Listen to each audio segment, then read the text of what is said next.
This is the Boeing 737-800, the domestic workhorse of the Qantas fleet.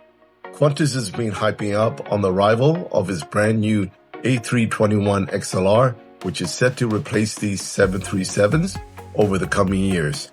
In today's video, I'm checking out the A321XLR on a quick hop from Brisbane to Sydney to see if it actually live up to the hype. Is it really the next generation upgrade Qantas claim it is? And should you be keeping an eye out to fly the A321XLR on your next domestic run? Let's find out. Welcome back to KT Aviation. As I mentioned in the intro, today we're checking out the brand new Qantas A321XLR. Qantas has been hyping this aircraft for months, and as soon as they announced it was flying into Brisbane, I knew I had to jump on and review it.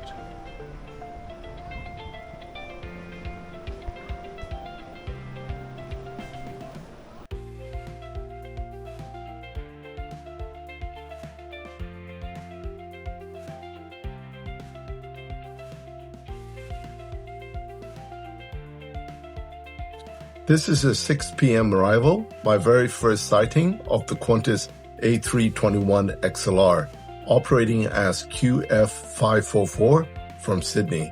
And this is the aircraft that's taking me there tonight.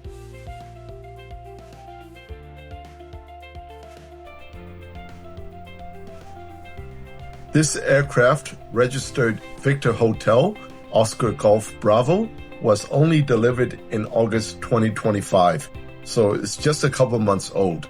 Its name, Outback Way, and right now, Qantas has only 2 active A321XLRs in the entire fleet. Worldwide, just 5 airlines are operating the XLR so far, including Qantas.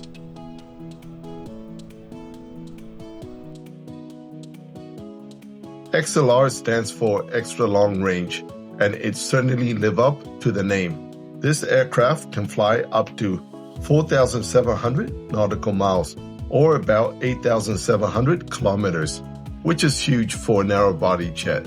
It's designed for long, thin routes that wouldn't be profitable with a wide-body aircraft. For example, Sydney to Shanghai, which is roughly 8,000 kilometers. Qantas has ordered 48 A321XLR in total, with only 2 delivered so far.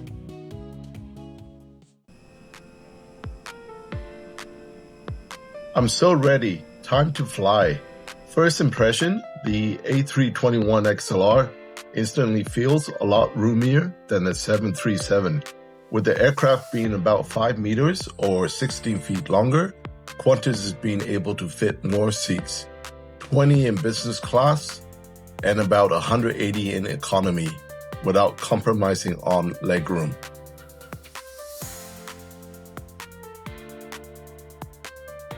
Economy is in the standard 3-3 layout, just like the 737. The seats are from Recaro, and they're the same style you'll find on Qantas A220s and the upcoming A350s.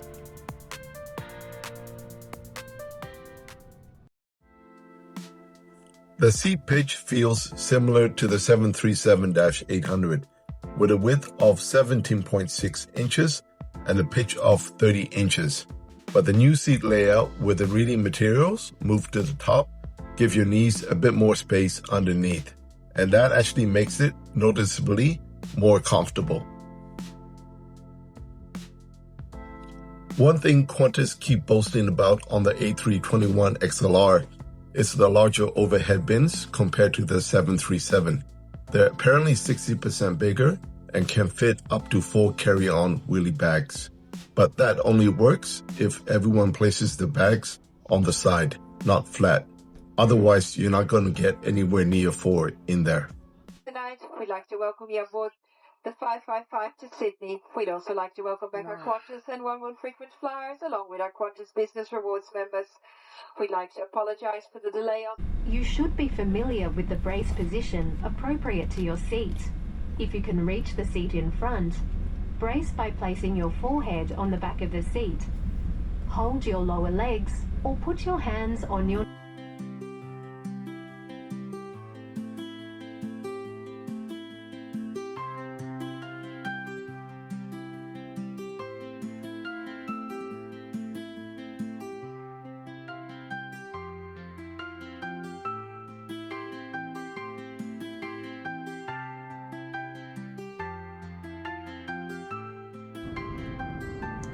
Now that we're airborne, let's take a closer look at the seats. Straight away, you'll notice the XLR is a lot quieter than the 737. Each seat comes with a USB-A and a USB-C charging port, plus a little flip-down ledge where you can rest your phone or tablet.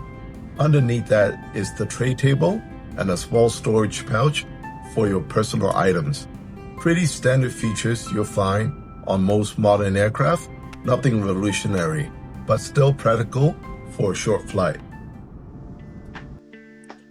Catering is pretty much the same as what you get on a regular Qantas flight. Today's service was a beef sandwich along with your choice of drinks, including alcohol options. There is one thing missing in a big way: seatback screens. Not even business class gets them. For me, this is the biggest drawback of the XLR. Qantas' reasoning is that passengers prefer to bring their own devices, but honestly, that's a huge disappointment and a definite minus for this aircraft. They've announced that the international configured XLRs will come with seatback entertainment, but those aren't expected to start arriving until 2028. Another drawback with the XLR is the toilets on board. There are only 3 in total, 1 up front for business class and just 2 all the way at the back. Honestly, that's not enough for a 200 passenger configuration. It's fine on a short domestic hop, but on longer flights, you can expect some pretty long queues forming in the aisle. We will be commencing our descent to Sydney Airport, where it's currently 20 degrees, a southerly breeze up to 30 kilometres per hour, and mostly clear skies. At this stage, touching down at 20 minutes to 11. About 5 to 10 minute taxi back to the terminal, and you'll be disembarking. Thank you very much for flying with us this evening. We look forward to seeing you. As we begin our descent into Sydney, here's a quick tip if you're keen to experience the A321XLR for yourself. Qantas is currently flying on just 3 domestic routes. You'll find it operating between Sydney and Brisbane, Sydney and Melbourne, and Sydney and Perth. As more aircraft join the fleet, more routes should get the upgrade. But for now, that's the full list. And as for international flights, Qantas hasn't announced any start date yet. As this flight comes to an end, here's my take on the Qantas A321XLR experience. Starting with the positive, it is a noticeably quiet and smooth aircraft compared to the 737-800. The cabin feels roomier and even a touch wider, in my opinion. The seats were comfortable, pitch felt the same, but the slightly wider Airbus layout gives you just that a little bit more space. And with the longer fuselage, Qantas can fit 20 business class seats instead of 12, which means more chances for frequent flyers to snag a classic reward upgrade. Now, the not so good bits, the lack of seatback entertainment screens, is a real disappointment, especially on a next generation aircraft. And having only 3 toilets for around 200 passengers just isn't enough, though Qantas has said future aircraft will include a 4th lavatory in the mid-cabin. You also notice boarding takes a bit longer simply because this aircraft carries more people. All in all, here are my ratings for today's flight.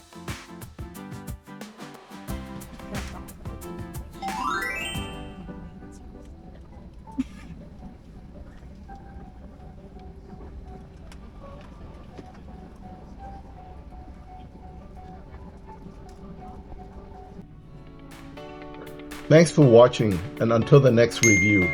If you enjoyed the content, please consider subscribing to the channel, and I'd love to hear your thoughts. Drop a comment below and let me know what you think of the A321XLR.